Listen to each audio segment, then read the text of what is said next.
Hey mand, øhm, jeg har besluttet mig for at prøve at lave en YouTube-video om spiritualitet og åndelighed, som er lidt det samme. Men også bare fordi, at jeg er sgu et lidt sjovt sted i mit liv, sådan en proces, altså sådan en overgang fra noget gammelt til noget andet. Og hvad hedder det, har pludselig bare fået sådan en indskydelse med, at ville prøve at dele det med nogen. Fordi at det kan være, at nogle af de ting, jeg går igennem, og noget af den erfaring, som jeg har, kan gives videre til nogle andre.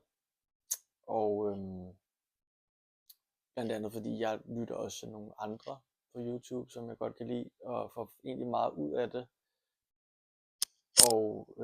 Men meget af det er egentlig på engelsk. Jeg synes, der er ikke så meget på dansk om det. Det er en lidt lille verden, vi er her. Men også fordi, at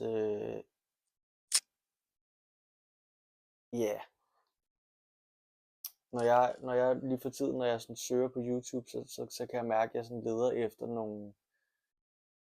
nogle åndelige videoer, nogen der snakker om Gud, nogen der ikke er bange for at snakke om Gud og om spiritualitet, og også især ud fra et kristent perspektiv. Fordi at jeg synes, det er vigtigt det der med, at vi os, der er ligesom især unge, skulle jeg til at sige, jeg er ikke helt ung med, jeg er snart 36, men den næste generation har på en eller anden måde vokset op i en tid, hvor at kristendommen er lidt ligesom fra vores bedsteforældres tid. Og der måske mangler lidt en ny form for forståelse af det, og et nyt take på det, eller det er egentlig allerede derude, synes jeg, men jeg ser mig selv som kristen, men bare ikke på den måde, som bliver præsenteret i det mere sådan konventionelle folkekirke, pinsekirke kristne, hvor at det er meget en klassisk forståelse af kristendommen med, at der er et helvede, homoseksuelle brænder i helvede. Altså det er jo sådan, det er jo sådan, de ser det, den kristne form for måde at se Bibelen på. Og det synes jeg er pisse ærgerligt, for det er overhovedet ikke sådan, jeg ser Bibelen, og det er overhovedet ikke sådan, jeg ser kristendommen, eller forstår den og praktiserer den, og det er slet ikke sådan, jeg forstår Jesus' ord. Jeg synes ikke, det er logisk. For mig er Gud straight up kærlighed. Kun en kærlig Gud. Og ja, jeg synes ikke, at jeg synes, der mangler noget viden.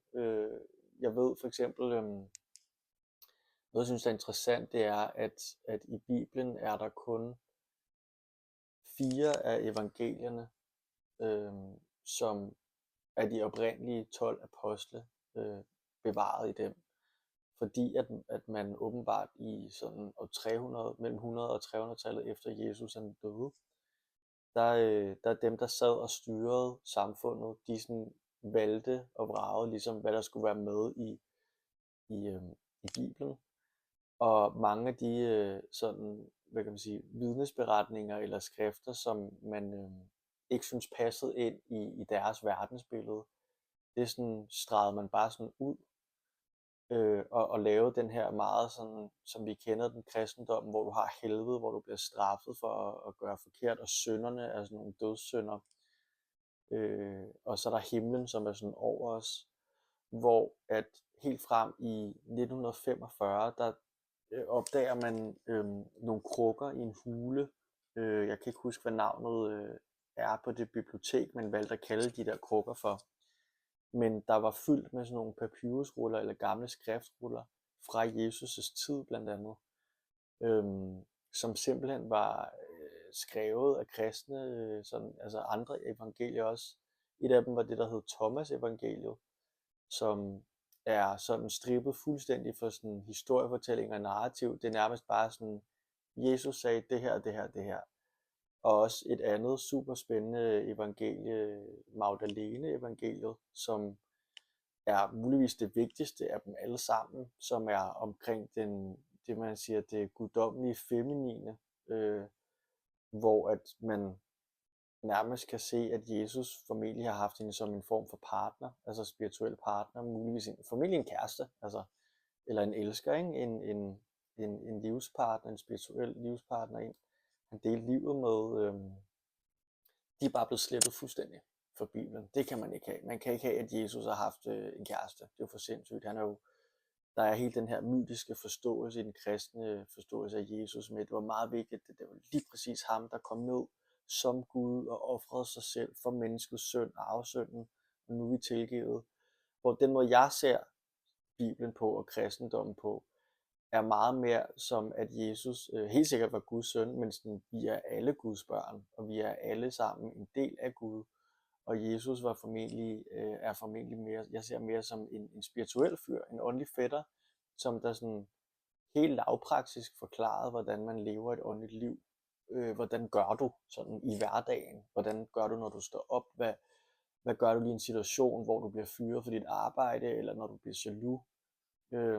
Og mange af de beretninger, der er i Bibelen, er ligesom metaforer eller allegorier, hvad hedder sådan noget, allegori, eller sådan metaforer for nogle nærmest psykologiske koncepter, hvor at sådan kongeriget i virkeligheden er ens bevidsthed, ens ego, og ens indre spirituelle sådan kampe, der foregår.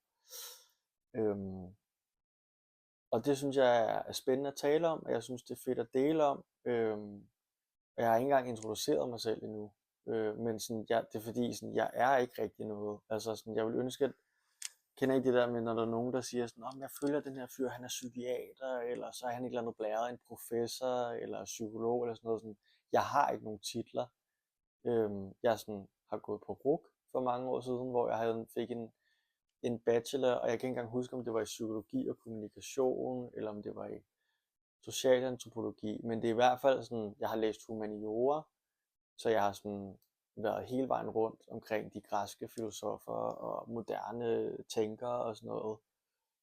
Det er mega spændende, men jeg forsker ikke i det, og sådan, lige nu der arbejder jeg bare som pædagogmedhjælper med udviklingshjælpere, eller ikke bare, men det er det jeg laver.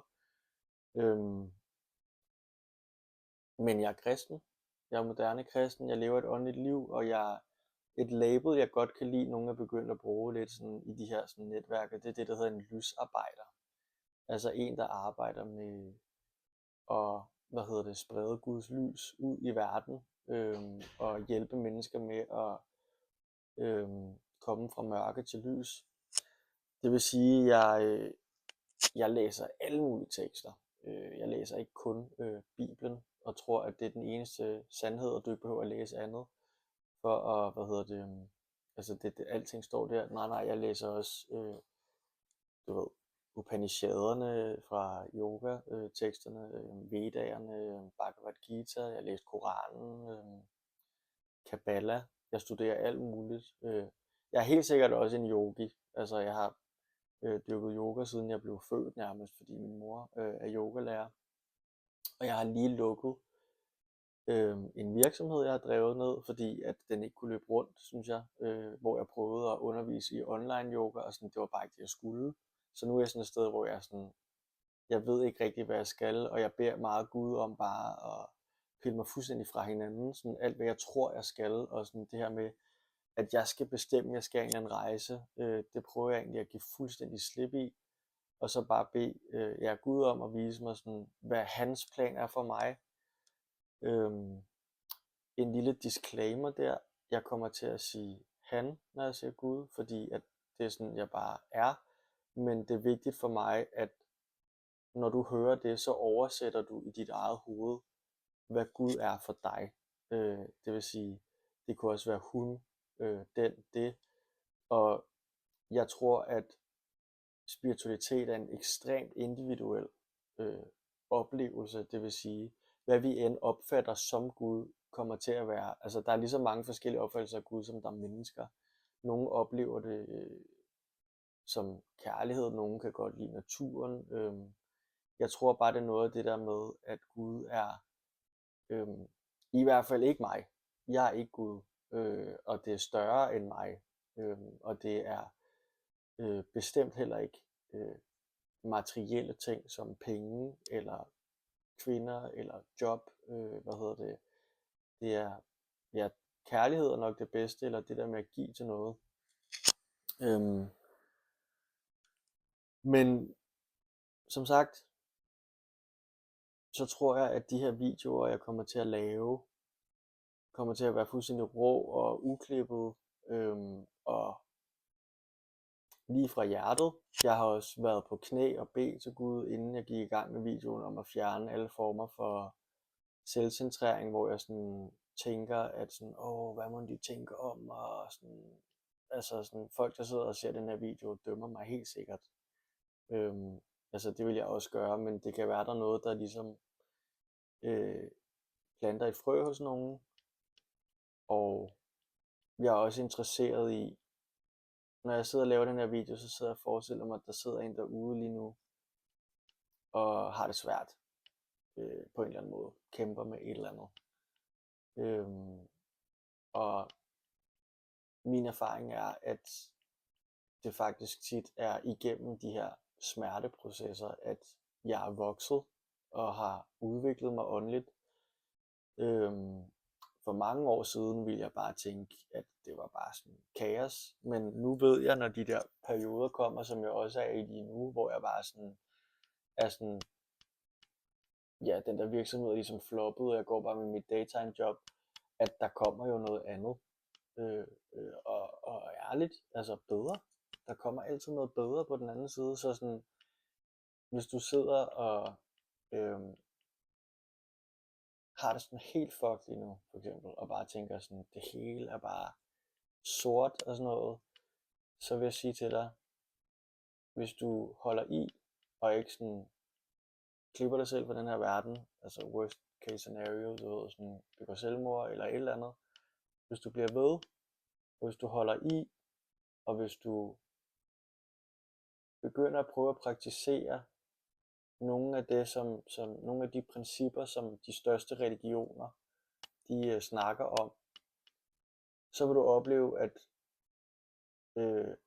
den mørke, du er i, og den smerte, du er i, er en direkte proportion til, hvor godt du kommer til at få det på den anden side, når du kommer igennem det. Det er i hvert fald min erfaring. Når jeg er i de her sådan transitionerende perioder, de her overgangsperioder, så føles det klaustrofobisk, sådan, som om jeg bliver sådan choket, og sådan er i sådan en lille tunnel, hvor jeg bare sådan, at der er meget sådan stramt, og jeg sådan, det er nærmest som om jeg har fået sådan en sort pensel i hånden, der kun kan male sort, alt er bare sort, og sådan, når jeg kigger til ud i fremtiden, så bliver den sådan malet sort, bare sådan, min fremtid er nederen, og sådan, du har også nederen, så maler jeg de der sorte, der er rundt om, og sådan, så kigger jeg tilbage i tiden, sådan, så hvem er det, jeg tror, jeg snyder her, altså min fortid har også bare altid været sort, sådan, alt bliver bare sort, jeg kan ikke finde ud af at tænke mig ud af, altså positivt, når jeg er i det sorte, men nu ved jeg ved ligesom, at det er det, der foregår, så jeg prøver jo ligesom at lægge den der pensel ned og sige sådan, jeg hedder Felix, by the way, Felix, læg lige den der pensel ned, og prøv at husk på, at sidste gang det var mørkt, så kom der jo lys på den anden side af det. Og jeg vil sige, hver gang jeg har været i den der tunnel der, så kan jeg godt se lyset for enden. Ja, der er altid et lys for enden, jeg kan godt sådan se det. Og når jeg så kommer ud af den der tunnel på den anden side, når der ligesom sker en eller anden forandring, det kan være, at jeg har fået det der nye job, eller sådan endelig komme ud af et eller andet giftigt forhold, og komme ud på den anden side af det, så det rum, jeg kommer ud i, er som regel større, og der er mere plads, end det rum, jeg kom fra. Så der er en eller anden form for udvikling. Så jeg tror, jeg bare vil sige, sådan, hold modet oppe, hvis det er, at du kæmper med nogle ting. en af mine rigtig gode venner med, jeg snakker med på daglig basis, også en kristen bror, en åndsfælle, som også dealer for sindssygt med nogle ting nu. En af de ting, han også siger, det er det der med, at sådan, hvad fanden er meningen? Sådan, nu, jeg har dealet med det her for 2 år siden, og nu dealer jeg med det igen. Altså, hvorfor kommer jeg aldrig videre? Og der er 2 ting ved det. Det der med, at man kommer til et sted, hvor man tænker, at man har været før. Jeg synes aldrig, det er helt det samme, selvom det er det samme tema. Det kan være sådan, man føler, man har det samme forhold med forskellige kvinder hver gang. Så sådan, nu er det en ny kvinde, men det er det samme forhold igen. Det er katten efter musen, et eller andet, hun er ikke tilgængelig, og nu bliver jeg forladt igen, og here we go. Sådan, jeg synes altid, at når jeg kommer tilbage til det, så er det som om, der er sådan stadig sket en udvikling. Så en af de bedste ting, jeg kan sige, det er, at jeg oplever mere min åndelige rejse som en spiral, der ligesom er sådan, der bliver større og større og større, efterhånden som jeg udvider mig åndeligt og spirituelt. Og så kan det godt være, at jeg kommer til det samme punkt igen. Så lad os sige, at jeg har været her, så går det en bue rundt, så er der alle mulige andre tematikker, job, karriere, træning, kærester. Så kommer jeg tilbage til det her punkt igen her, som igen handler om, lad os sige virksomhed for eksempel. Sådan, nu er jeg tilbage her igen. Det kan godt være, men jeg har alligevel været hele vejen rundt, og der er sket nogle ting, jeg er kommet på en eller anden måde videre, eller jeg har lært noget fra sidste gang. Og på den måde så udvikler jeg hele tiden og stakker på. Og hvordan kan det egentlig være? Jeg tror, at det er en måde at blive bygget op på. Den måde Gud han hjælper mig til at kunne stå imod større og større udfordringer og mere ansvar i hans tjeneste på en eller anden måde. Sådan at jeg bliver klædt på til en større udfordring. Lad os sige for eksempel det med, at jeg havde startet en virksomhed. Det havde jeg aldrig kunnet for 10 år siden. Altså sådan, der har jeg aldrig kunne lede 25 mennesker. Jeg var mega bange for at sige fra, mega bange for at sige, hvad der var min mening, og så endda også på en konstruktiv måde. Hvis jeg endelig sådan skulle komme ud med min mening, så blev det bare sådan, nærmest som om jeg snappede, at folk bare sådan, eller var sådan aggressiv. Hvor